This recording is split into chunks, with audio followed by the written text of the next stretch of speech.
अहो मुलगी पाहायला चालले तुम्ही, एवढे विचारत बघ नका. अहो थोडा आनंद दाखवा चेहऱ्यावर. काय करू आनंद दाखवून? मला माहिती पुढे काय होणार आहे. ही मुलगी पण मला नकारच देणार आहे. का बरं? बिझनेस आहे ना माझा, फिक्स इन्कम नाही, सिक्युरिटी नाही. अहो थांबून घ्या मग 1-2 वर्ष. आणि लोकांचं काय करू? लोक बोलायचे थांबता का?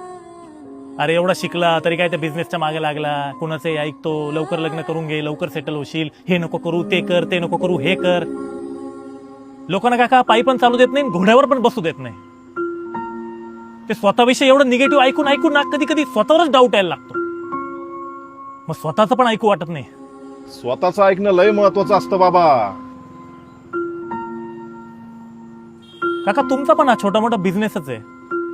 तुम्हाला पण लोक निगेटिव्ह बोलत असतील, तुम्ही नक्की कोणाचं ऐकता? मला या मशीन शिवाय काहीच ऐकू येत नाही. जेव्हा मला वाटतं समोरचा काहीतरी चांगलं बोलतोय तेव्हाच ही मशीन लावतो मी. आणि इतर वेळेस स्वतःचं ऐकतो.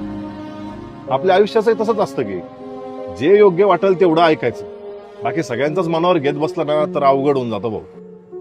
काका अशी एक मशीन सगळ्यांकडे पाहिजे होती, म्हणजे आपल्याला जेवढं पाहिजे ना तेवढंच ऐकू आलं असतं. त्यासाठी मशीनची काय गरज आहे? मनात ठरवलं की होतं सगळं. घ्या, झाले तुमचे बूट. बूट पॉलिश करता करता विचार पण पॉलिश केले काका तुम्ही माझे.